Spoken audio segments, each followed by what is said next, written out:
আসসালামু আলাইকুম প্রিয় দর্শক, অন্য মঞ্চের আলাপচারিতায় আপনাদের সকলকে স্বাগত জানাচ্ছি। নমস্কার, আমি তরুণ ঘোষ। ওয়াকার সমেত লম্বা লম্বা সমস্ত প্যান্টগুলো, জামাগুলো আর যা আছে সব করে লাগিয়ে দিয়ে সব হাতে হাত করা পরিয়ে সব নিয়ে চলে আসবে যুদ্ধবন্দী। এবার 2 বছর থাক এখানে। এই বাংলাদেশে প্রত্যার্পণ চুক্তি নিয়ে এত কথাবার্তা হচ্ছে, অথচ সরকারের ঘরেই কিন্তু প্রত্যার্পণ চুক্তি রয়েছে। পুরোটা পড়তে হবে না, আমি বলে দিচ্ছি। অনুচ্ছেদ 13A/1 এটা দেখে নিন। ওখানে পরিষ্কার করে লেখা আছে, যদি বাংলাদেশ বা ভারতে কোনো কনভিক্টেড আসামি অন্য দেশে পালিয়ে যায় এবং সেই কনভিক্টেড আসামিকে যদি ফেরত পাঠাতে চায় তাহলে পাঠাতে পারে। 2 অনুচ্ছেদ 13(1)(2) যেটা 2তে লেখা আছে যে সেক্ষেত্রে কি করতে হবে, মামলার সমস্ত ডকুমেন্ট এবং সে যে তার মামলা কিভাবে করা হয়েছে সেই তার সমস্ত ডকুমেন্ট সেই দেশকে দিতে হবে, হয় ভারত, যার কাছে প্রত্যর্পণ চাইছে, হয় ভারত নয় বাংলাদেশ, তাকে দিতে হবে। এবার 3 নম্বর চুক্তির ধারায় আছে, সাবক্লজে যে ধারা আছে তাতে রয়েছে, যদি সেই সংশ্লিষ্ট দেশ যদি মনে করে যে তাকে ফাঁসি কাটে ঝোলানো হবে না বা তার মৃত্যুদণ্ড দেওয়া হবে না, এরম যদি নিশ্চয়তা পাওয়া যায় তাহলেই একমাত্র বন্দি বিনিময় হতে পারে। তবে প্রথম শর্ত, তাকে অপরাধী হতে হবে সরকারের বিচারে এবং বিচার প্রক্রিয়ার সমস্ত কাগজপত্র দিতে হবে। এবার আপনারা আমায় বলুন, শেখ হাসিনা এদেশে এসছেন, কে দিয়ে গেছে? দিয়ে গেছে সেনাবাহিনী প্রথমে হেলিকপ্টারে করে, তারপরে বিমানে করে হিন্ডন এয়ারবেসে দিয়ে গেলেন। তখন তিনি প্রধানমন্ত্রী মর্যাদাতেই তাহলে এখানে তিনি আছেন। এটা আমি প্রথম বলেছিলাম যে সর্বদল বৈঠক ডাকা হয়েছে, প্রথম আমি কিন্তু ব্রেক করেছিলাম এটা। তারপরে জানা গেল সবাই লিখলো সর্বদল বৈঠক। আর একটা সর্বদল বৈঠক হতে পারে, আমি যেটা বলছিলাম ফেরার ব্যাপারে তো আর সর্বদল বৈঠক তো দরকার নেই, আর একটা সর্বদল বৈঠক হতে পারে। বাংলাদেশের কলাকীর্তির কথা আমি ছেড়ে দিলাম, এরা সাধারণ মানুষ টু সরকার সব হচ্ছে গয়াকাতন্তে 9 হর্ষ। হয় আমায় পাগলখানায় যেতে হবে, আর নইলে তাদেরকে পাগলখানায় যেতে হবে, দুজনের একটা, মধ্যিখানের কিছু নয়। তো এই যে এত দেশের ছোটাছুটি, সারা বিশ্ব ঘুরে ফেললেন আমাদের নরেন্দ্র মোদী, কি জন্য? একটা সলিডারিটি দেওয়ার জন্য। যদি ভারত কোনো রকম পাকিস্তান বা বাংলাদেশে কোনো রকম তাদের মিসঅ্যাডভেঞ্চারের জন্য যদি একটা অ্যাকশন নেয়, তাহলে ইউরোপিয়ান দেশগুলো যাতে ভারতের পাশে থাকে এবং লাতিন আমেরিকা এবং আফ্রিকান কান্ট্রিগুলোতে। তিনি কোথায় কোথায় গেছেন এবার খোঁজ নিন আপনারা। তিনি যে 12 দিনের সফর করলেন, কোথায় কোথায় গেছেন। এবার ধরুন আমি আসি আর একটা এর কথায়, ওই সর্বদলীয় বৈঠকের কথায়। তিনি যাচ্ছেন, তাতে সর্বদলীয় বৈঠকের ব্যাপার নেই, তিনি তার দেশে ফিরে যাচ্ছেন, সর্বদলীয় বৈঠকের দেখার কথা নেই। এখন যদি তিনি দেখেন যে তাকে কোনোভাবেই ঢুকতে দেওয়া হচ্ছে না, তিনি তো আর ধাক্কা মেরে ভেঙে ঢুকবে না, আর ভারতবর্ষ সেভাবে ছাড়বেও না। পরিষ্কার কথা, সেভাবে ছাড়বে না। ভারতবর্ষ তার নিরাপত্তা নিশ্চিত করে তবে ছাড়বে। তা ভারতবর্ষ মোটামুটি ভেতরে ভেতরে কাজ করছে। আমি আপনাদের একটা প্রশ্ন করি, এর জবাব আপনারা দেবেন। শেখ হাসিনা আমাদের দেশে এখনো প্রধানমন্ত্রী মর্যাদায়, এবং আমরা তাকে ম্যাডাম প্রাইম মিনিস্টার বলি, এবং সবাই তাকে প্রধানমন্ত্রী হিসেবেই তাকে রেখে দিয়েছে। তার পেছনে মাসে আমাদের খরচা হয় 35 কোটি টাকা, সমস্ত খরচ নিয়ে, তার স্টাফ, তাদের বেতন, তার খাওয়া দাওয়া, তার চলাফেরা, তার সমস্ত চিকিৎসা ফিকিৎসা সমস্ত কিছু নিয়ে মাসে 35 কোটি টাকা আমাদের খরচা হয়। আমি খরচার কথা বলছি না, আমি বলছি একটা প্রধানমন্ত্রীর যে খরচ হয় প্রতিদিন, আমাদের প্রধানমন্ত্রী হয়তো তার থেকে একটু বেশি, তার স্টাফ বেশি, তার খরচা একটু বেশি, আর শেখ হাসিনার স্টাফ কম, তার খরচা কম।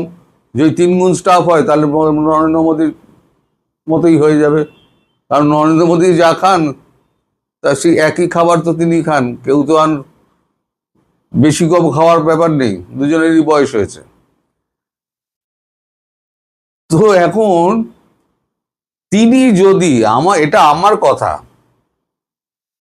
মানে আমি বলছি এটা হাইপোথেটিক্যালি, যে তিনি যদি মনে করেন যে আমি তো বাংলাদেশে ঢুকতে পারছি না, তিনি প্রধানমন্ত্রী হিসেবে ভারতবর্ষকে একটা চিঠি দিলেন যে আমি দেশের প্রধানমন্ত্রী, আমাকে মৌলবাদী দল এবং তার সঙ্গে মিলিত হয়েছে একটি রাজনৈতিক দল, দুজনে মিলে আমাকে সরকার থেকে উচ্ছেদ করেছে, সেনাবাহিনী কোনো মতে আমাকে এখানে রেখে দিয়ে গেছে। 1971 সালে আপনারা আমার বৃহৎ গণতান্ত্রিক রাষ্ট্র বাংলাদেশ ভারত স্বাধীন করে দিয়েছিল। 2024-এ আবার পরাধীন হয়ে গেছে। আমাকে আমার স্বাধীন বাংলাদেশে একটু ফিরিয়ে দিন। 10 লাইনের একটি চিঠি দিয়ে দেন। ভারত তো ওঁত পেতে বসে আছে। এই যে মোদিজি বিশ্ব ভ্রমণ করছে, সেটা কি জন্য?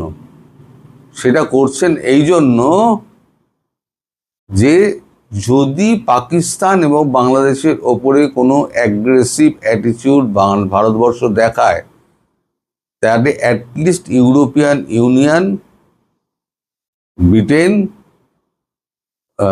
আপনার ল্যাটিন আমেরিকা এবং আফ্রিকান কান্ট্রিগুলো যাতে ভারতবর্ষের পাশে থাকে। ইন্ডিয়া, চায়না, রাশিয়া তো আছেই, ছেড়ে দিন। আমাদের পেছনের দেশগুলো আমাদের সঙ্গে আছে, ভিয়েতনাম থেকে ফিলিপিন্স অব্দি সমস্ত আমাদের সঙ্গে রয়েছে। সেদিনকে তো ইন্দোনেশিয়া গেছিলেন, দেখলেন তো আমাদের প্রধানমন্ত্রী কি সম্মান পেলেন। তো যাই হোক, তখন তো পালে বাঘ পড়ার মতো অবস্থা হয় মশাই। তখন এই সরকার, আমি কালকে বলছিলাম না, আজকে আমি বলবো যে যদি একান্তই কিছু ঢুকতে না দেয় তাহলে পরে কি হতে পারে। যদি আপোষে মীমাংসা হচ্ছে সব থেকে ভালো, ভারত আপোষে মীমাংসা করতে চাইছে। আপোষে মীমাংসা কিন্তু 71 সালেও করতে চেয়েছিলেন ইন্দিরা গান্ধী। ভুট্টো কিন্তু মীমাংসার মধ্যে যাননি। ইয়াহিয়া খানের নির্দেশে আর ভুট্টোর উস্কানিতে কিন্তু এই যুদ্ধ হয়েছিল। 13 দিনের যুদ্ধে সব ফয়সালা হয়ে গেল। 93,000 প্যান্ট খুলে রোদে শুকিয়ে দিল ভারত। এবার তো একেবারে প্যান্ট তো খুলবে না, প্যান্টের সঙ্গে আর যা যা আছে সব খুলে নেবে। তো এখন শুধু একটা চিঠির অপেক্ষা। আমি মনে প্রাণে চাই প্রধানমন্ত্রী শেখ হাসিনা তিনি একটি চিঠি দিন। তার সঙ্গে যখন রাজনাথ সিং এবং যখন অজিত দোভালের কথা হয়েছিল, তখন তার দিকে চেয়ে অজিত দোভাল মুচকি হেসে বলেছিলেন, আপনি যা চাইবেন তাই হবে এবং আপনাকে আমরা সব জানিয়ে যাব। এবং প্রধানমন্ত্রীও নির্দেশ আছে তাকে সব জানিয়ে সমস্ত ব্যবস্থা করতে হবে। তার দেশ, তাকে অজান্তে রেখে কোনো কাজ যেন না করা হয়। অর্থাৎ তিনি এখনো দেশের প্রধানমন্ত্রী। তো প্রধানমন্ত্রীকে সস্থানে বসানোর জন্য ভারতবর্ষ যা যা করার তাই করবে। 71 সালে যা হয়েছিল, অত শক্তিশালী তো আপনাদের সেনাবাহিনী নয়। আর তারপরেও আপনারা আমাকে তো গুজববাজ বলেন, ছেড়ে দিন। এখন একেও বট বাহিনী বলতে শুরু করে দিয়েছে। এবার আপনারাও সবাই বট বাহিনী বলুন। রয়টার্সের ওই জন্য আমি কিন্তু প্রথমেই আমি গতকালকে একদম রয়টার্সের পূর্ণ বিবরণ দিয়ে দিয়েছিলাম। তার স্থাপনা কবে হয়েছিল, কি করেছিল, তার নাম কি, চেয়ারম্যান কি, তার অফিস কোথায় আছে, তারা কদিন ধরে ইন্টারভিউ নিয়েছে, সব আমি দিয়ে দিয়েছিলাম। তারপরে বলছে বট বাহিনী। তো তারা তো আমাকে তো গুজববাজ বলবেই। এখন যদি একটা চিঠি একটা দিয়ে দেন উনি, আমি আপ্রান্ত চাইছি ঈশ্বরের কাছে, ঈশ্বর আপনি একটা চিঠি কোনো রকমে ওনাকে সজ্ঞানে লিখিয়ে দিন, to the prime minister government of India, একটা চিঠি লিখে দিন। তাহলে খেল খতম, পয়সা হজম, ওয়াকার সমেত লম্বা লম্বা সমস্ত প্যান্টগুলো, জামাগুলো আর যা আছে সব করে লাগিয়ে দিয়ে সব হাতে হাত করা পরিয়ে সব নিয়ে চলে আসবে যুদ্ধবন্দী। এবার 2 বছর থাক এখানে। পাকিস্তানকে 4 বছর রাখা হয়েছিল, এখানে 2 বছর রাখবে। আর জামাত যত আছে ভেতরে, সেগুলো আমাদের ওখানকার আছে না, দক্ষিণ দিনাজপুর থেকে আরম্ভ করে মুর্শিদাবাদ অব্দি, ওখানে যত আছে সেনাবাহিনী আমাদের সব সাইজ করে দেবে। যখন ঢুকবে তো 4 দিক দিয়ে ঢুকবে, কোন দিকে কে সামলাবে, কে সামলাবে? যাকে এখন হাসি মস্করার মধ্যে দিয়ে এটা আমি বলে দিলাম, কিন্তু মনে প্রাণে প্রার্থনা করুন উনি যে চিঠিটা দেন। সবাই ভালো থাকবেন, সুস্থ থাকবেন এবং সাবধানে থাকবেন। আর এই টাকলা ফুয়াদের জন্য একটু প্রার্থনা করবেন যাতে ওর মস্তিষ্কটা ঠিক থাকে। ধন্যবাদ।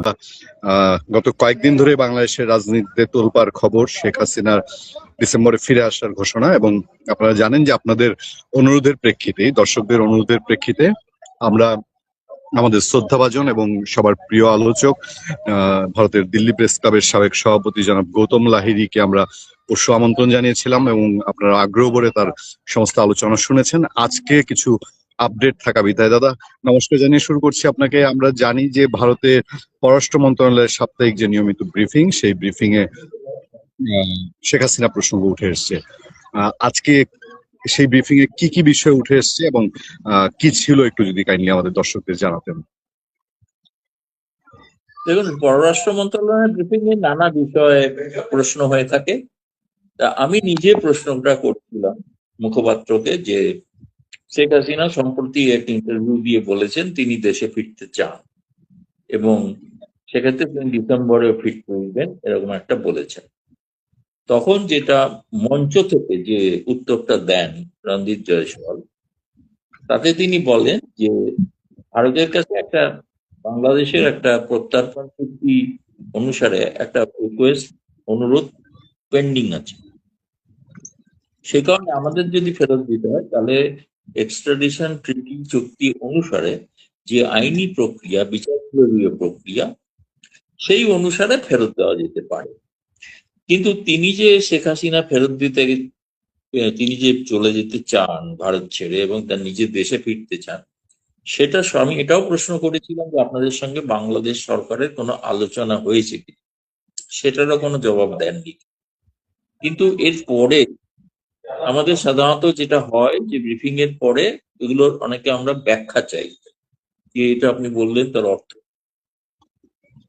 এটা যেটাকে বলা যেতে পারে যে আপনার, এই জন্য আমরা যখন লিখি বা লিখে আমি লিখেওছি আজকে, এটা হচ্ছে পররাষ্ট্র মন্ত্রণালয়ের উচ্চপদস্থ সূত্র সূত্র যিনি বলেন যে শেখ হাসিনা একজন মুক্ত পুরুষ, মুক্ত না মুক্ত, তিনি এখানে তার কোনো, তিনি বাংলাদেশের নাগরিক, তিনি যদি ফিরে যেতে চান যেখানে যেতে চাইবেন তাতে ভারত সরকারের কোনো আপত্তি নেই। এবং দ্বিতীয়ত আমি তো বলেছিলাম যে আপনারা তো যে কথা প্রকাশ্যে সরাসরি এটা বলা সম্ভব না, যেহেতু বাংলাদেশ সরকারের একটা এক্সট্রাডিশন ট্রিটি রিকোয়েস্ট আছে, কিন্তু তিনি যেতে চাইলে যেতে পারেন, তাতে কোনো অসুবিধা নেই। তখন আমি এটাও জানতে চেয়েছিলাম, আচ্ছা তিনি কি তিনি তো বলছেন যে বিমানে না গিয়ে সড়ক পথে যেতে পারেন, যে সড়ক পথে যেতে পারেন বলে বিমানে যাওয়ারও কোনো অসুবিধা নেই, কারণ তার তো পাসপোর্ট নাই। ওরকম প্রশ্নে আমরা এরকম অনেকেই ট্রাভেল ডকুমেন্ট দিই, ট্রাভেল ডকুমেন্ট সেইটাই ভ্যালিড ডকুমেন্ট আন্তর্জাতিক ভাবে, সেই ডকুমেন্টে নিয়ে তিনি যেখানে খুশি যেতে পারেন, এবং শুধু বাংলাদেশ কেন, পৃথিবীর যেখানে দেশে যেতে পারে, তাতে কোনো অসুবিধা কিছু নেই। এভাবে ভারত থেকে বহু আওয়ামী লীগ নেতা ট্রাভেল ডকুমেন্ট নিয়ে বিভিন্ন দেশে গেছেন। ফলে এইটা যে একটা বিষয় যে আমরা এই প্রথম জানতে পারলাম ভারত সরকারের মনোভাব এবং প্রতিক্রিয়া, তারা এটাও বলছেন তিনি আমাদের, আমি বললাম বাংলাদেশে একটা প্রচার আছে, কিছু সিনিয়র সাংবাদিক প্রচার করছেন যে তিনি নাকি বন্দী। প্রশ্নই ওঠে না, তিনি আমাদের সম্মানিত অতিথি, সম্মানিত অতিথির প্রতি যে আচরণ আমরা করে থাকি তার প্রতি সেই আচরণই করা হয়, মানে তার প্রতি সম্পূর্ণ সহানুভূতি সহমর্মিতা এটা যে ভারত সরকারের আছে এটা কিন্তু স্পষ্ট। ফলে আজকের আপডেট হচ্ছে এটাই, শেখ হাসিনাকে এখন সিদ্ধান্ত নিতে হবে তিনি কিভাবে ফিরতে চান বা ফিরবেন। সেটা ভবিষ্যতে নিশ্চয়ই তিনি আরো, আমি জানি আরো 1 ডজন সাংবাদিক অপেক্ষা করছেন, মানে ভারতীয় এবং অভারতীয়, তার মধ্যে চীন জাপান তাদের সাংবাদিকরাও আছেন, এমনকি কিছু পশ্চিমা সাংবাদিকও আছেন। তো সেইগুলোতে তিনি আরো বেশি অনেক মানে খোলাসা করবেন যে কিভাবে তিনি ফিরতে চান। আর সোজা কথা হচ্ছে ভারত সরকারের কোনো আপত্তি কিচ্ছুতেই নেই, তিনি যেভাবে চাইবেন সেভাবে দিতে পারেন। ভারত কি আর যদি কোনো সহযোগিতা চায় শেখ হাসিনা, সেটা দেওয়ার মন মানসিকতা রাখে কিনা আপনার কি মনে হয়? যে কারণ এই আশাটা তো জানতেন যদি আজকে প্রথম দিনেতেই তো এত কিছু মানে আলোচনা করা সম্ভব নয়, এত সময় সাপেক্ষ ব্যাপার এটা। এখন তিনি যদি কোনো সাহায্য চান, তাকে তার দেশে ফেরত যাওয়ার জন্য যে ব্যবস্থা করা দরকার সেটা করা হবে। কিন্তু আর কি সাহায্য বলতে কি, সেটা হচ্ছে শেখ হাসিনা কি বলতে হবে যে আমি ভারতের থেকে আরো এই সাহায্য চাই। সেই সাহায্যটা কি না জানতে পারলে তো মানে আন্দাজে কোনো কথা কমেন্ট করা সম্ভব নয়, তাই না? আগে জানতে হবে যে তিনি কি চাইছেন। তিনি এমন আপাতত ঘোষণা করেছেন তিনি ফিরবেন, তাতে ভারত সরকারের কোনো আপত্তি নেই। এমন কি কোনো সম্ভাবনা দেখছেন যে শেখ হাসিনার দিক থেকে বাংলাদেশের কাছে ট্রাভেল পাস চাওয়া হতে পারে, বা এরকম কোনো আলাপ আছে কিনা? এটা হচ্ছে, না না, আমি তো সেটা সবটা আগাম বলতে পারবো না, কিন্তু আমি এটা বলছি শেখ হাসিনার সিদ্ধান্ত নেওয়ার পরে এখন তারেক রহমান সরকারের কোর্টে এই বলটা আছে, এবং যে বলটার কারণে আমার মনে হয় যে তাদেরকে এখন যদি ধরুন ভারত সরকার একটা ট্রাভেল ডকুমেন্ট দিল যেটা নিয়ে বাংলাদেশে তিনি যাবেন, সেক্ষেত্রে তারেক মানে বর্তমান বাংলাদেশ সরকারকে সিদ্ধান্ত নিতে হবে ভারত সরকারের ট্রাভেল ডকুমেন্টটাকে তারা অ্যাকসেপ্ট করবেন না রিজেক্ট করবেন। সেটা তো তাদের সিদ্ধান্ত, সেটা তো সেই সিদ্ধান্তটা আমি এখান থেকে বসে তো বলতে পারবো না। কিন্তু তারা চাইছেন কি চাইছেন না, এটা আমার মনে হয় আপনারা আপনাদের পররাষ্ট্র মন্ত্রণালয়কে জিজ্ঞেস করতে পারেন। বাংলাদেশের ভেতরে একটা এরকম মনোভাব আছে যে শেখ হাসিনা না আসুক, উনি না আসাটাই ভালো। এটা বিশেষ করে যারা জুলাই যোদ্ধা দাবি করে, আমরা যাদেরকে তথাকথিত জুলাই যোদ্ধা বলি অথবা জুলাই ব্যবসায়ী বলি, তাদের মধ্যে আওয়াজটা বেশি, বিএনপির মধ্যে না, যে তিনি না আসুক, না আসলেই ভালো। আপনার আপনার বিশ্লেষণ কি, কেন এই অংশটা এরকম চাইতে পারে? কারণ আপনি তো পর্যবেক্ষণ করেন সবকিছু। হাসিনা যদি শেষ পর্যন্ত বাংলাদেশে পৌঁছান এবং তিনি সেখানে যদি যান, তাহলে যারা বলছেন সব বিপ্লবের কথা তারা অপ্রাসঙ্গিক ইতিমধ্যেই হয়ে গেছে, এখন শুধু সংবাদপত্রে আছেন তারা, আর চাঁদাবাজিতে আছেন, তাই না? শিল্পপতির থেকে চাঁদা তোলা যাচ্ছেন, আর কোনো কাজে তো তার নেই। ফলে তাদের কোনো ভূমিকা কিছু নেই, তারা যে আরো অপ্রাসঙ্গিক হয়ে যাবেন এ বিষয়ে কোনো সন্দেহ নেই। সেই জন্যই তারা মুখে যাই বলুক আদতে চান যে শেখ হাসিনা যেন না যায়। সেই জন্যই তো শেখ হাসিনা কিন্তু তার মধ্যে একজন বুদ্ধিমতী নেত্রী, এই জিনিসটাকে তিনি বিশ্লেষণ করেই এমন একটা চাল চেলেছেন যে আমি যেতে চাইছি, আমাকে বাংলাদেশে যেতে দেওয়া হচ্ছে না। তিনি তো বিচারের মুখোমুখি হতে চাইছেন, বিচারের মুখোমুখি হবেন তিনি তো বলছেন না আবার তাকে গণভবনে বসিয়ে দিতে, তা বলছেন না, বলছেন বিচারের মুখোমুখি হবে, ন্যায় বিচার হতে হবে। উনি যে সড়ক, আপনার কাছ থেকে আমরা জানতে পেরেছিলাম যে ওনার সড়ক পথে আসার সম্ভাবনা আছে, তিনি বা পদ্মা সেতু হয়ে আসতে পারেন আপনি বলেছেন। এটা কি কৌশলগত কোনো কারণ কিনা, বা এটার এফেক্ট কি না, হতে পারে? এটা কৌশলগত নয়, কৌশলগত নয়। এটা কারণ হচ্ছে এটা তার স্বপ্ন, এটা তার স্বপ্ন।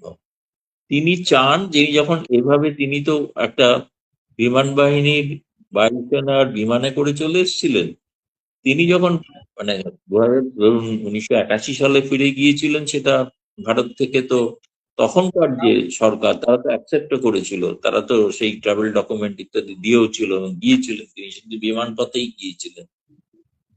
এখন এটা এই কারণে যেহেতু একটা মানে বাংলাদেশে একটা ধরনের প্রচার না করা হয় যে তিনি আসলে, তাকে বাংলাদেশের মানুষ চায় না, তিনি স্বৈরাচারী ইত্যাদি ইত্যাদি যেগুলো বলা হয়, তো তিনি সেই জন্য সচক্ষে সাধারণ মানুষের মধ্যে গিয়ে সেটা বুঝতে চান তারা কি সত্যিই তাকে পছন্দ করেন না ঘৃণা করেন। এটা কিন্তু আপনাকে আবারও বলছি, আমি আবার ব্যাখ্যা দিচ্ছি, এটা নয় যে এই রূপটা তিনি ঠিক করে ফেলেছেন। এই রূপটা পদ্মা না হয়ে উত্তরবঙ্গ হতে পারে, মধ্যবঙ্গ হতে পারে, রংপুর হতে পারে, মুর্শিদাবাদ, কোথায় হবে সেটা কিন্তু বলেনি। কিন্তু আমি একদিন জিজ্ঞেস করেছিলাম যে আপনাকে যদি কালকে বলা হয় আপনি যান বাংলাদেশে, তাহলে আপনার কিভাবে আপনি যেতে আগ্রহী? বলেছেন আমি আমার তৈরি করা পদ্মা সেতু দিয়ে পৌঁছাতে চাই, কারণ ওই পথে, আমার পথে, ঢাকার পথে গোপালগঞ্জ এবং টুঙ্গিপাড়া পড়ে, সেখানে আমি যেতে চাই, সেখান থেকে ঢাকায় আসবো। পরবর্তীকালে যেটা তখন আপনাকে বলা হয়নি, আমি অন্য জায়গায় বলেছি, বলছে তারপরে আমার তৈরি করা মেট্রো রেলে চেপে আমি সচিবালয়ের কাছাকাছি আসবো। তো এটা তার আচ্ছা, একটা স্বপ্ন, এইটা রুটটা ফাইনাল করে ফেলেছেন এমন কিছু না। কিন্তু এটা হলে যেটা হবে সেটা হচ্ছে, আপনাকে সেদিন বলেছি কিনা আমি জানি না, যে 4 আগস্ট 2024 সেনাবাহিনী ঘোষণা করেছিল যে যদি জনতার জমায়েত হয় তারা সেখানে গুলি চালাবেন না। শেখ হাসিনা যদি সত্যি উপস্থিত হন, তাহলে যে পরিমাণ জনতা সেখানে সমাবেশ ঘটবে, যেটা আমি রোজ মানে সেখানকার মানুষের উৎসাহ উদ্দীপনা থেকে বুঝতে পারছি, তারাও মুখিয়ে আছেন, খালি বলছেন একবার ডেট তারিখটা বলুন, আমরা তৈরি আছি। এই যে লাখো লাখো লোক যে হাজির হবে, তাহলে সেনাবাহিনীকে সিদ্ধান্ত নিতে হবে যে আমরা তাদের ওপর গুলি চালাবো না। কারণ যদি তারা এই সিদ্ধান্ত না নেন, তাহলে প্রমাণিত হবে যে 4 আগস্ট 2024 সেনাবাহিনী একটা পক্ষের কাজ করেছে, তারা যে নিরপেক্ষ নন এটা প্রমাণিত হবে। সুতরাং এটাও শেখ হাসিনার একটা চাল, সেনাবাহিনীর ওপর চাপ, যে আপনারা এটা ঘোষণা করুন, সেদিন যারা পৌঁছাবো আমি, তখন যে লাখো লাখো মানুষ আসবেন তাদের ওপর যেন গুলি চালানো না। দাদা, আমরা যতটুকু বুঝতে পারলাম যে ভারত সরকার তার কোনো বাধা তো হবেই না তিনি একা আসতে চাইলে, এবং সেই একা আসার জন্য যে সহযোগিতা দরকার সেটা তারা করবে। আমি এই আজকের সংক্ষিপ্ত অনুষ্ঠানে, আপনারও ব্যস্ততা আছে, আমি দুটো ছোট ছোট বিষয় দিয়ে শেষ করবো। একটা হলো বাংলাদেশ সরকারের পক্ষে আচ্ছা, আমি শেষ করে দিচ্ছি। বাংলাদেশের তথ্য উপদেষ্টা আজকে বলেছেন যে শেখ হাসিনা ফিরবেন, সেটা তার ফাঁসির রায় কার্যকর হোক, এটাই প্রত্যাশিত। হ্যাঁ, আপনার কি মনে হয়? যা কিছুই বলে বলবো, আমি মাথা ঘামাচ্ছি। শেখ হাসিনার বাংলাদেশে প্রত্যাবর্তন নিয়ে আলোচনা, সমালোচনা, কল্পনা ও জল্পনা এখন বাংলাদেশ জুড়ে সর্বত্র একেবারে তুঙ্গে। সবার মনে প্রশ্ন, তিনি কি সত্যিই আসবেন? আসার পর কি হবে? নাহিদ ইসলাম তো বলেছেন ফাঁসির দড়ি তৈরি, তিনি এলেই ঝুলিয়ে দেয়া হবে। সে কথা শুনে জামাত আর তার সাঙ্গপাঙ্গরা আনন্দে একেবারে উদ্বেল। আনন্দ বিএনপিরও হচ্ছে, তবে তারা খুশি চেপে আছে। সরকারে আছে কি না তাই। তবে এত সব খবর উঠছে বাতাসে, কিন্তু একটা প্রশ্ন তেমন আলোচনায় আসছে না। সেটা হলো, হাসিনা তো ফিরবেন বলেছেন, কিন্তু কিভাবে ফিরবেন? প্রথমে ভাবা গিয়েছিল বাংলাদেশের সরকার তাকে একেবারে লোফা ক্যাচ পেলে ফিল্ডার যেমন খুশি হয় তেমন খুশি হয়েই লুফে নেবে শেখ হাসিনাকে, তারপর ঢাকায় পৌঁছলেই জেলখানায় রেখে দেবে এবং দিনক্ষণ দেখে ঝুলিয়ে দেবে। কিন্তু এখন দেখা যাচ্ছে 7-5 ভেবে বাংলাদেশের যারা ক্ষমতায় আছে তারা 2 ঠোঁটে আঠা লাগিয়েছে। নয়াদিল্লির সাউথ ব্লকে গোয়েন্দারা গোপন খবর দিচ্ছে তারেক রহমানের বিএনপি সরকার হাসিনার প্রত্যাবর্তনের ইচ্ছার খবর জেনে খুশি নয় আদৌ। কেন? কারণ তারা জানে হাসিনা দেশে ফিরলে তাদের অসুবিধা। ব্যস্ত চলছে সরকার, কেন আবার ঝাড়ের বাঁশ ঘরে ডেকে নিয়ে আসা? আরও একটা সন্দেহ বিএনপির, সেটা ভারতের মতিগতি নিয়ে। ভারত কি চাইছে বুঝতে পারছে না। এতদিন ব্যস্ত রেখে দিয়েছিল ভারত হাসিনাকে তাদের দেশে, এখন এই যে ফেরত পাঠানো, এটা কেন? 24-এর মতো রাস্তার আন্দোলন তৈরি করে এই সরকারকে ফেলে দেওয়ার চক্রান্ত নেই তো? সুতরাং যা 70 পরের ঘাড়ে। হাসিনা থাকুন না ভারতে, তার ফেরার ব্যাপারে বিএনপি সরকার হ্যাঁ বলবে না, আবার নাও বলবে না, মৌনী বাবা সেজে বসে থাকবে চুপচাপ। ভাবুন তো, যদি সত্যিই এমনটা হয়, শেখ হাসিনা ফিরবেন কি করে দেশে? তাহলে কি ভারতেই কাটাতে হবে তাকে বাকি জীবন? কি আছে তারেক রহমানের মনে? কি আছে বিএনপি, জামাত, এনসিপি এবং যাদের কথায় পুতুল নাচের আসর বসেছে বাংলাদেশে গত 2 বছর ধরে, তাদের মনে কি আছে? এবং দেশ ও আন্তর্জাতিক আইন কানুন বা কি বলছে বিষয়টা নিয়ে? আজকের এই প্রতিবেদনে আমরা এই সব সম্ভাব্য সমস্যা ও তার নিদান কিভাবে মিলতে পারে সেই আলোচনা করব। একটু বড় হয়ে যাওয়ার ভয় আছে প্রতিবেদন, তাই অনুরোধ শেষ পর্যন্ত সঙ্গে থাকুন। আলোচনাটা শুরু করি একটা প্রশ্ন দিয়ে। একজন নাগরিককে কি তার নিজের দেশে ঢুকতে দেয়া নিষিদ্ধ করা যায়? ইতিহাসে এমন অনেক মুহূর্ত এসেছে যখন একটি বিমানের দরজা খোলার সঙ্গে সঙ্গে একটি দেশের রাজনৈতিক ইতিহাস বদলে গেছে। 1979 সালে তেহরানের বিমানবন্দরে নেমেছিলেন আয়াতুল্লাহ খোমেনি। 2007 সালে করাচি বিমানবন্দরে নেমেছিলেন বেনজির ভুট্টো। দুটো ঘটনা সম্পূর্ণ আলাদা, দুটো দেশের ইতিহাসও আলাদা, কিন্তু একটা বিষয় অদ্ভুত মিল ছিল।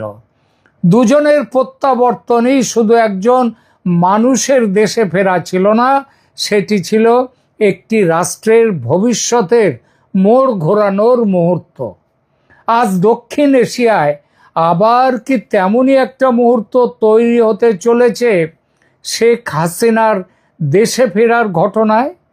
আর সেজন্যই কি তিনি ডিসেম্বরে ফিরে যাবেন দেশে? ডিসেম্বরের মধ্যে এই ঘোষণা দেওয়ার পর থেকে একটা দুশ্চিন্তা ও ভয়ের বাতাবরণ তৈরি হয়েছে বাংলাদেশে।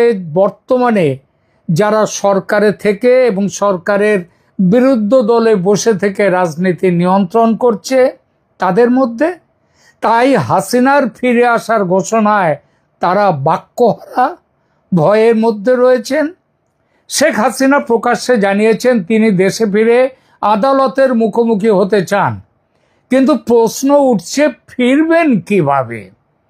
যে বাংলাদেশের সরকার প্রথমে মোহাম্মদ ইউনূসের ইন্টারিম গভর্নমেন্ট এবং তারপরের তারেক রহমানের বিএনপি গভর্নমেন্ট হাসিনাকে ফেরত চাই বলে এত হল্লা তুলেছিল, তারা হাসিনার ঘোষণার পর মুখে একেবারে কুলুপ এঁটেছে।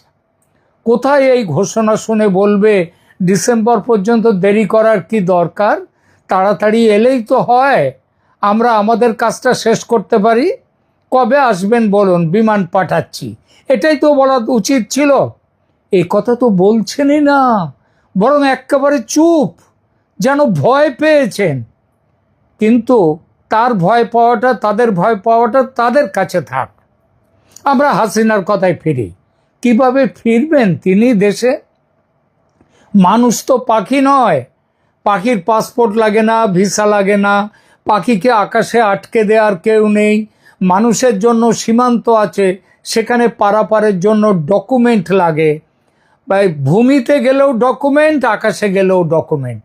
সুতরাং ঢাকায় নবনিযুক্ত রাষ্ট্রদূত দীনেশ ত্রিবেদীর মতো তিনি বেনাপোল বর্ডার দিয়ে স্থলপথে ঢাকা যাবেন, নাকি দিল্লি থেকে আকাশপথে ঢাকা যাবেন, সেই বিষয়ে আলোচনার আগে প্রশ্ন ওঠে কোন ডকুমেন্টের ভিত্তিতে, কোন কাগজের ভিত্তিতে তিনি যাবেন। বিমানে যেতে গেলে কাগজ লাগবে, গাড়িতে যেতে গেলেও কাগজ লাগবে। এটা লাগবে তখনই যখন বাংলাদেশের সরকার চাইবে না যে তিনি দেশে ফিরুন। গোয়েন্দা সূত্রে নয়াদিল্লির সাউথ ব্লক কিন্তু এরকমই খবর পেয়েছেন। খবরটা হলো বাংলাদেশের সরকার ফেরার কাগজ পাঠাবে না, মানে কোনো অনুমতি পাঠাবে না, বিমান পাঠাবে না, এই বিষয়ে আলোচনায় করতেই তারা রাজি নয়। বেনাপোল সীমান্তে ভারত ছেড়ে বাংলাদেশে যেতে গেলে কিংবা বাংলাদেশগামী বিমানে দিল্লি থেকে উঠতে গেলে টিকিট কাটলেই হয় না। প্রথম প্রশ্ন ওঠে কোন ডকুমেন্টের ভিত্তিতে আপনি আন্তর্জাতিক ফ্লাইটে উঠছেন, কোথায় আপনার পাসপোর্ট। দিল্লিতে নয় ভারত সরকার এই সমস্যার দায়িত্ব নিয়ে মিটিয়ে দিল, কারণ তার পাসপোর্ট তো বাংলাদেশ সরকার সেই 2024-এই বাতিল করে দিয়েছেন। কিন্তু কথাটা হলো ঢাকায় পৌঁছানোর পর বাংলাদেশ যদি ঢুকতে না দেয়, যদি বলে আমরা তো দেশে আসার কোনো অনুমতি দিইনি আপনাকে, কোথায় আপনার পাসপোর্ট, কোথায় আপনার বিশেষ অনুমতি, এই বলে যদি ইমিগ্রেশন তাকে ঢুকতে না দেয় দেশে, তাহলে কি হবে? এটা ঠিক যে পাসপোর্ট আর নাগরিকত্ব এই দুটো জিনিস এক নয়। আমরা সাধারণ মানুষ প্রায়ই ভাবি পাসপোর্ট নেই মানে বিদেশ যাওয়া যাবে না। ঠিক, কথাটা ঠিক, কিন্তু পাসপোর্ট বাতিল হয়ে গেছে মানেই কারণ নাগরিকত্ব শেষ হয়ে গেল, এটা ভুল ধারণা। পাসপোর্ট হলো একটা ট্রাভেল ডকুমেন্ট, আর নাগরিকত্ব হলো একটা লিগ্যাল স্ট্যাটাস, দুটো সম্পূর্ণ আলাদা বিষয়। আপনার পাসপোর্ট বাতিল হতে পারে, আপনার পাসপোর্টের মেয়াদ শেষ হতে পারে, আপনার পাসপোর্ট হারিয়ে যেতে পারে, কিন্তু তাতে আপনি আপনার দেশের নাগরিকত্ব হারান না। আজ পর্যন্ত প্রকাশ্যে এমন কোনো তথ্য নেই যে শেখ হাসিনার বাংলাদেশি নাগরিকত্ব বাতিল করেছে সেখানকার সরকার। অর্থাৎ তিনি এখনো বাংলাদেশের নাগরিক, আর দেশের নাগরিক দেশে ফিরবে, তাতে কি বাধা দেয়া যায়? আন্তর্জাতিক আইন কি বলছে এই ব্যাপারে? আন্তর্জাতিক মানবাধিকার আইনের মৌলিক একটা নীতি হলো কোনো নাগরিককে ইচ্ছামতো নিজের দেশে প্রবেশের অধিকার থেকে বঞ্চিত করা যায় না। এই যে বাংলাদেশি নাগরিকদের ভারত অবৈধ অনুপ্রবেশকারীদের ফেরত দিচ্ছে, তারা যদি সত্যিই বাংলাদেশের নাগরিক হয় তাহলে কোন আইনে ফেরত পাঠানো হচ্ছে এইসব ব্যাপার দেখা, সেটা আদৌ কোনো অধিকার বাংলাদেশের নেই। সে কারণ সেই নাগরিকের অধিকার আছে তার দেশে প্রবেশের অধিকার, সেই অধিকার থেকে তাকে বঞ্চিত করা যায় না। তাই ভারত তাদের নিয়ম মাফিক ইত্যাদি কার করে ফেরত পাঠাচ্ছে না, এই ব্যাপারটা নয়। এটা নিছক নৈতিক বক্তব্য নয়, এটি আন্তর্জাতিক আইনে স্বীকৃত একটি নীতি। এর অর্থ এই নয় যে শেখ হাসিনা দেশে ফিরে মুক্তভাবে ঘুরে বেড়াবেন, একদমই নয়। সরকার চাইলে তাকে ঢাকা বিমানবন্দর থেকে গ্রেপ্তার করতে পারে, কারণ আইনত তিনি দণ্ডপ্রাপ্ত আসামি। কিন্তু গ্রেপ্তার করা আর দেশে ঢুকতে না দেয়া, এই দুটো বিষয় এক নয়। আইন মানলে দেশে তাকে ঢুকতে দিতেই হবে। এটা বাংলাদেশের আইন যেমন, এটা সারা পৃথিবীর আইন, আন্তর্জাতিক আইন। তাই ট্রাভেল ডকুমেন্ট বা ট্রাভেল পাস শেখ হাসিনার কাছে থাক বা নাই থাক, বাংলাদেশ তাকে অনুমতি দিক বা নাই দিক, দেশে ফেরার অধিকার তার। প্রসঙ্গত বলি, ভারত সরকার কিন্তু শেখ হাসিনাকে সেই 2024 সালে ট্রাভেল পাস দিয়ে রেখেছে। যেমন পাসের জোরে দলাই লামা গত 60-65 বছর ধরে পৃথিবীর সব দেশে যাচ্ছেন, আবার ঘুরে ভারতে ফিরছেন, সেই রকমই পাস দেয়া শেখ হাসিনাকেও। অবশ্য যে দেশে যাচ্ছেন সেই দেশের অনুমতির সাপেক্ষে তবেই সেই দেশে তিনি যেতে পারেন। শেখ হাসিনাকে এই পাস ভারত সরকার দিয়েছে সেই 2024 সালে, যদিও তার জোরে কোনো দেশে এখনো পর্যন্ত যাননি শেখ হাসিনা। তাহলে এ পর্যন্ত দেখা গেল বাংলাদেশ সরকার চেষ্টা করেও তার দেশে ফেরা আটকাতে পারবে না আইন মতে, কিন্তু চেষ্টা করে দুনিয়ার সামনে নিজেদের হাস্যাস্পদ করতে পারে। সারা পৃথিবী বলবে তখন, দেখো দেশের প্রাক্তন প্রধানমন্ত্রী, তাকে ফেরাবার জন্য এত ব্যস্ততা ছিল এতদিন যে সরকারের, আজ তিনি ফিরতে চাইছেন অথচ সরকার তাকে দেশে ঢুকতে দিতে চাইছে না। সে এক ভীষণ সমালোচনা। সুতরাং বাংলাদেশকে ঘাড় নোয়াতে হবেই, অর্থাৎ তাকে দেশে যেতে দিতেই হবে। তাই অনুমতিপত্র দিন আর না দিন। এবার কোন পথে তিনি দেশে ফিরবেন? নিঃসন্দেহে আকাশপথে, বিমানে, দিল্লি টু ঢাকা। সেই বিমান নিশ্চয়ই সাধারণ যাত্রীবাহী বিমান হবে না। বাংলাদেশের সরকার বড় দুঃখ পেয়েছে হাসিনার এই ফেরার সিদ্ধান্তে। সুতরাং বিমান পাঠাবার কথা না বলতেই পারে তারা, কোনো জবাবদিহি না দিয়ে চুপ করে বসে থাকতেও পারে। অথচ নেত্রী চলে যেতে ব্যাকুল। এমন পরিস্থিতি হলে কি হবে? দুটো পথ সামনে। এক, শেখ হাসিনা নিজেই একটা চার্টার্ড বিমান ভাড়া নিয়ে দেশে চলে যেতে পারেন। সেখানে অবশ্য তার সিকিউরিটি রিস্ক থাকবে। যাত্রাপথে বাংলাদেশ আর্মি বা পাকিস্তানের ISI এর সন্ত্রাসীরা যারা ঘাঁটি গেড়ে বসে আছে বাংলাদেশে, তারা মিসাইল ছুড়ে মাঝ আকাশেই ধ্বংস করে দিতে পারে সেই বিমান। আমি 24 আগস্টে শেখ হাসিনার দেশ ছেড়ে দিল্লি চলে আসার সেই যাত্রা নিয়ে একটি ভিডিও করেছিলাম। দেশ ছেড়ে নেত্রী চলে আসা নিয়ে আমার তৈরি সেই ভিডিও এ বিষয়ে দুনিয়াতে প্রথম ভিডিও ছিল।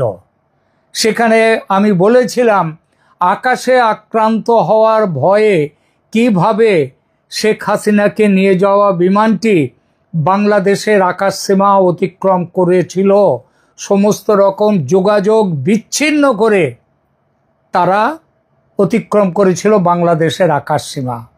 তো সাধারণ চার্টার্ড বিমানে এবার সেভাবে যাওয়া সম্ভব নয়। সুতরাং নাশকতা বা আক্রান্ত হওয়ার সম্ভাবনা ভীষণ বেশি। সেই ঝুঁকি নিয়ে ভারতও কখনোই পাঠাবে না শেখ হাসিনাকে ওই বেসরকারি চার্টার্ড বিমানে।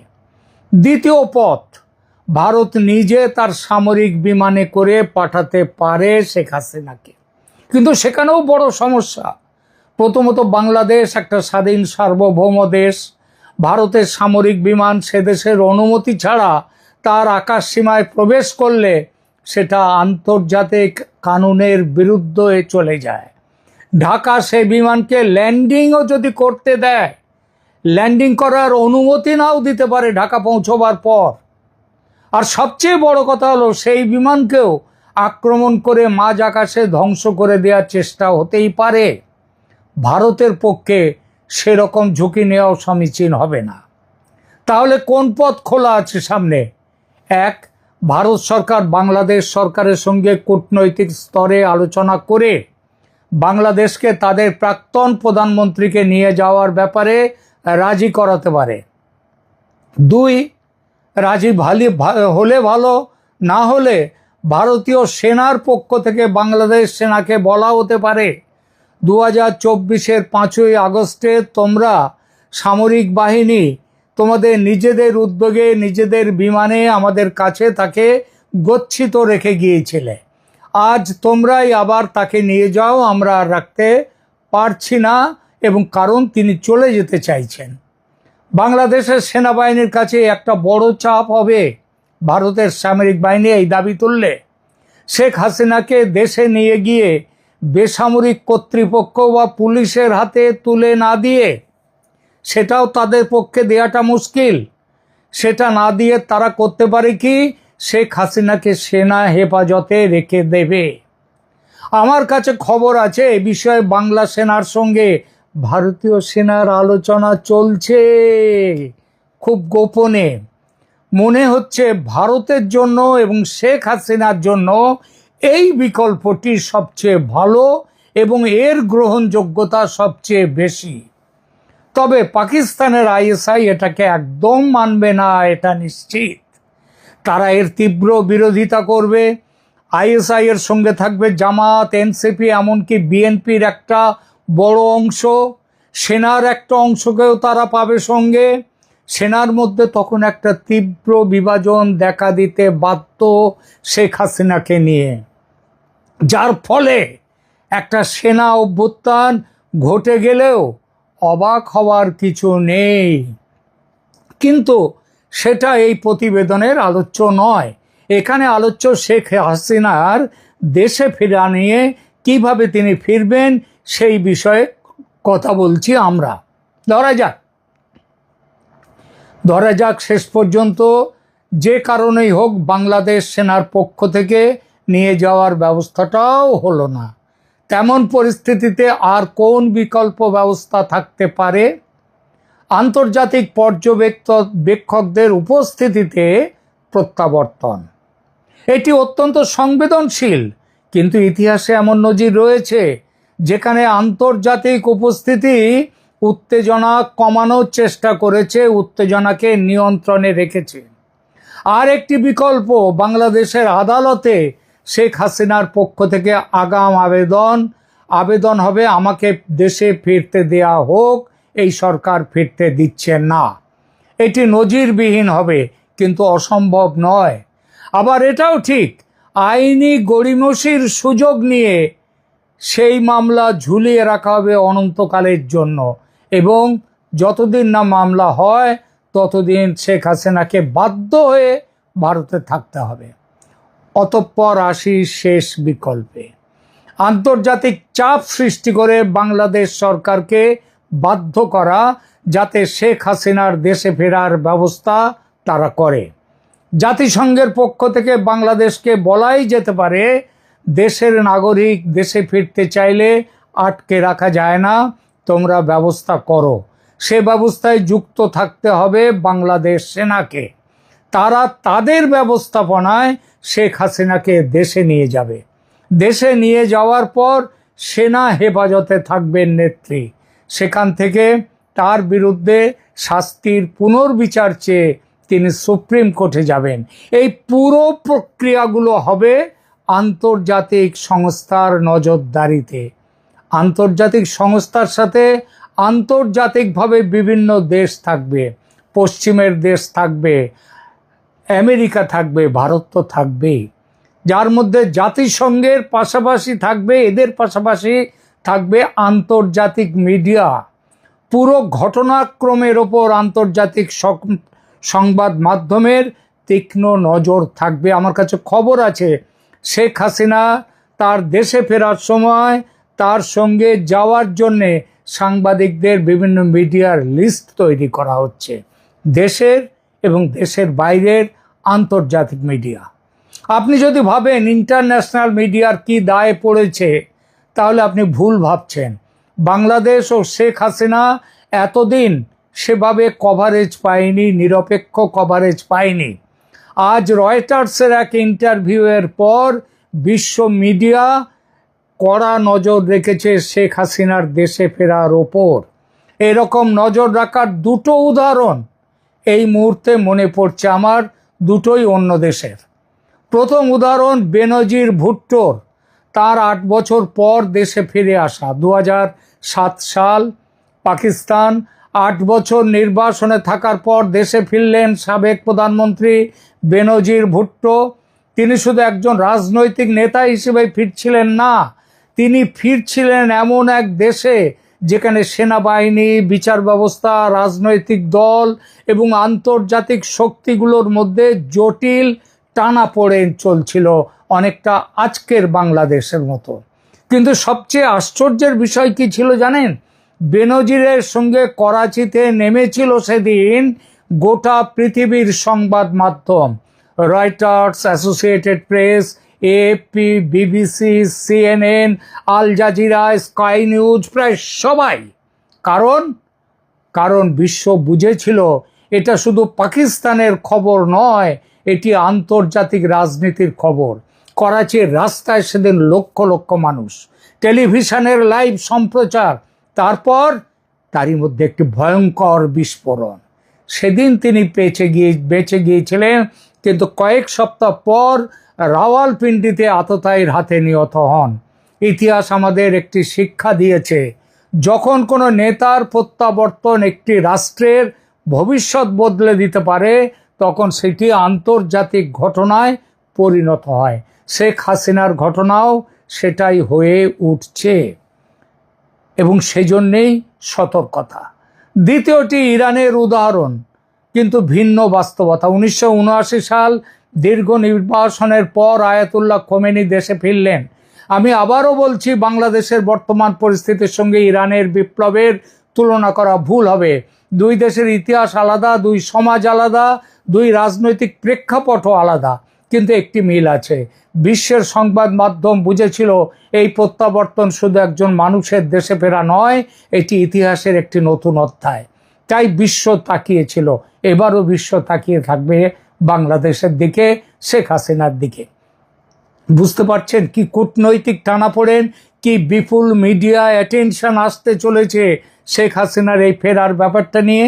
একটা ব্যাপার খেয়াল করুন, শেখ হাসিনার ডিসেম্বর ডেডলাইন দিয়ে দেশে ফেরার ঘোষণা নিয়ে ভারত কিন্তু কোনো কথা বলছে না ঠিকই, কিন্তু কিছু কি করছে না? তাই কখনো হয়? খেলছেন শেখ হাসিনা, ঘটনার কেন্দ্রে তিনি, কিন্তু ভারত মাঠ তৈরি করছে, ব্যবস্থাপনার দায়িত্বে আছে। ভারত সব রকম সহযোগিতা, যেসব সহযোগিতা দরকার সবটাই করছে ভারত। কারণ এটা নিঃশুল্ক সেবা নয়, ভারতেরও স্বার্থ আছে। সবচেয়ে বড় স্বার্থ, বাংলাদেশ স্বাভাবিক থাকলে ভারতের নর্থ ইস্ট সুরক্ষিত থাকবে, পাকিস্তান ঘেঁষতে পারবে না, চীন দূরে থাকবে, মৌলবাদ সন্ত্রাস ডানা মেলতে পারবে না। শান্ত বাংলাদেশ শুধু বাংলাদেশের শান্তি রাখে না, ভারতকেও শান্ত রাখে। আর এই ভাবনা থেকেই দীনেশ ত্রিবেদী শুধু ঢাকায় ভারতের রাষ্ট্রদূত নন, তার পদমর্যাদা ভারতের কেন্দ্রীয় সরকারের এক ক্যাবিনেট মন্ত্রীর মতো। কেন হঠাৎ এই ব্যবস্থা? তার কারণও শেখ হাসিনার দেশে ফেরা। কারণ ভারত তৈরি হয়ে নামছে আসরে।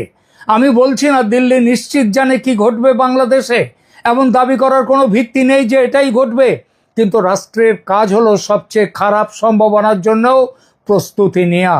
যদি শেখ হাসিনা সত্যিই দেশে ফেরেন, যদি বাংলাদেশে ব্যাপক রাজনৈতিক অস্থিরতা তৈরি হয়, যদি আন্তর্জাতিক সংবাদ মাধ্যম ঢাকায় ভিড় করে, যদি ভারতীয় নাগরিকদের নিরাপত্তার প্রশ্ন ওঠে, যদি সীমান্তে উত্তেজনা বাড়ে, যদি ভারতকে ঘন্টায় ঘন্টায় সিদ্ধান্ত নিতে হয়, তাহলে সেই মুহূর্তে দিল্লির চোখ কান কে? উত্তর একটাই, ঢাকায় ভারতের হাই কমিশন। আর সেই কারণেই দীনেশ ত্রিবেদীকে ক্যাবিনেট সমমর্যাদা দেয়া কেবল আনুষ্ঠানিক প্রোটোকল নয়, এটি একটি রাজনৈতিক সংকেত। সরকার এমনটি বলেছে, আমি সেটা বলছি না, আমি সেটা দাবিও করছি না, কিন্তু ঘটনাগুলোর সময়কাল এবং বাংলাদেশের বর্তমান কৌশলগত গুরুত্ব এই সিদ্ধান্তে আসতে বাধ্য করে। শেষ পর্যন্ত তাহলে কি দাঁড়াতে পারে পুরো ঘটনাক্রম? 1, শেখ হাসিনা দেশে ফিরছেন তার ঘোষণা মতো। 2, বাংলাদেশ সরকার সামরিক বাহিনীর বিমান পাঠিয়ে সামরিক বাহিনীর ব্যবস্থাপনায় শেখ হাসিনাকে দেশে ফিরিয়ে নিয়ে আসতে বাধ্য হবে। 3, ঢাকায় পৌঁছবার পর শেখ হাসিনা সেনাবাহিনীর হেফাজতে থাকবেন। 4, সেনাবাহিনীর হেফাজতে থেকেই তিনি সুপ্রিম কোর্টে পুনর্বিচারের মামলা লড়বেন। 4, বাংলাদেশের ওপর আন্তর্জাতিক মিডিয়ার নজর এতটা তীক্ষ্ণ ও বিস্তৃত হবে যে আওয়ামী লীগকে চেপে রাখা যাবে না। গণ আন্দোলনের তীব্রতায় বিএনপি সরকার পড়ে যেতে পারে এবং সর্বশেষ সেনা অভ্যুত্থানের একটা সম্ভাবনা আছে। সেই অভ্যুত্থানের পেছনে ভারতের ভূমিকা মুখ্য থাকতেও হতে পারে, কিন্তু সঙ্গে আমেরিকাও থাকবে। এখনকার মতো এখানেই রাখছি। পরামর্শদাতা, ইরানের যুদ্ধের মেন পরামর্শদাতা লিন্ডসে গ্রাহাম। এই যে ট্যারিফ নিয়ে এত কিছু না, এই যে ভারতের উপরে 500 ট্যারিফ বসিয়ে দাও, চীনের উপরে 500 ট্যারিফ বসিয়ে দাও, বাংলাদেশের উপরে এত ট্যারিফ বসাও, এই চুক্তি করো, ওই চুক্তি করো, এই যত পরামর্শ সব লিন্ডসে গ্রাহাম, লিন্ডসে বা লিন্ডসে গ্রাহাম। ইনি ছিলেন ট্রাম্পের পরামর্শদাতা। আপনাদের দুটো জিনিস আগের থেকে বলে রাখি, সেটা হচ্ছে যে এই যে খামেনি তার পরিবার শুদ্ধ তার মৃত্যু হলো, তার পেছনেও পরামর্শ ছিল এই গ্রাহামের। সেটা IRC, Iranian royal Iranian force, যেটা আইআরসি না যে কি একটা আছে, ওটা বোধ হয়, যাই হোক, তারা কিন্তু একটা হুমকি দিয়েছিল ট্রাম্পকে আমরা মারব, এই ট্রাম্পের সহযোগী যারা আছে তাদেরকে আমরা মারব, এটা কিন্তু তাদের হুমকি ছিল। এখন হুমকিটা সিরিয়াসলি কিন্তু নিয়েছিল, কারণ যখন আপনার যখন শোকযাত্রা হয় কিছুদিন আগে, সেখানে কিন্তু একটা প্লাকার্ড উঠতে দেখা যায়, উইল কিল ইউ ট্রাম্প। সেখানে একটা শোকযাত্রা, একটা কিন্তু বড় বড় পোস্টার, সমস্ত ব্যানার, পোস্টার বলবো না, ব্যানার, সব লম্বা লম্বা ব্যানার, প্রকাণ্ড প্রকাণ্ড ব্যানার। সেই গ্রাহাম, যিনি মেন পরামর্শদাতা, সেই গ্রাহাম হঠাৎ করে মারা যায়। এখন যদিও ডাক্তাররা বলছেন যে এটা মানে মেন ধমনী এটা আটকে যাওয়ার, এটা মৃত্যুর কারণ, কিন্তু ট্রাম্প কোনো ঝুঁকি নেননি, যেহেতু একজন তার পরামর্শদাতা এবং যার ওপরে খুনের একটা হুমকি ছিল, তিনি যখন এরকম সুস্থ শরীরে, 71 বছর বয়স হলেও সুস্থ শরীর ছিল তার ছবি দেখলেই বুঝতে পারবেন তিনি কতটা সুস্থ। আমি পরপর ছবিগুলো দিয়ে দিচ্ছি। প্রথমে দেখুন আপনারা, এই যে জানাজা আপনারা বলেন, যেটা মুস্তাফা খামেনি, আয়াতুল্লাহ খামেনি, তার যে শোকযাত্রা, সেখানে প্লাকার্ড উঠছে। শুধু তাই নয়, এই খবর পাওয়ার পর ইরানিয়ান টেলিভিশনের যে অ্যাঙ্কার, সে খুশিতে পাগল হয়ে গেছে। সে বলছে, আমি এই খবরটা শুনে এত খুশি হয়েছি, আমার 2-3 করে পড়তে ইচ্ছে হচ্ছে। ইরানি জনগণ খুব খুশি। এখন এর প্রত্যুত্তর কি হবে সেটা তো পরে বলা যাবে, কারণ ট্রাম্প ছাড়বেন না। ট্রাম্পের প্রধান পরামর্শদাতা তিনি খুন হয়েছেন। ট্রাম্পের ওপর যে হুমকি নেই তা নয়, কিছুদিন আগে আমরা তুর্কিতে একটা সম্মেলন ছিল, সেখানে ট্রাম্প ওই 400 মিলিয়ন দিয়ে যে প্লেনটা কাতার দিয়েছিল, সেই প্লেনটাকে সারিয়ে সুরিয়ে নিয়ে তিনি মানে আধুনিক করে সেই প্লেনটাই গেছিলেন। সিআইএ কোনো একটা খবর টবর দেয়, খবর টবর দেওয়ার পর উনি তুর্কি থেকে কিন্তু এয়ারফোর্স ওয়ানে ফেরেন এবং সরাসরি ওয়াশিংটন ডিসিতে আসেননি। প্রথম চলে যান লন্ডন, লন্ডন থেকে তিনি তারপরেতে ওয়াশিংটন ডিসির দিকে রওনা হন। তার মানে ট্রাম্পের জীবনের ওপরে ভয় রয়েছে, থ্রেট আছে যাকে বলা হয়। এই ইরানকে কিন্তু আপনার খুব ছোটখাটো এ করে দেখা যাবে না। ইরান কিন্তু অনেক শক্তিশালী। আর ইরান এর পরেতে হরমুজের পুরো দখল নিয়ে নিয়েছে। আমি তো বলেছি পৃথিবীর এত রাষ্ট্র রয়েছে,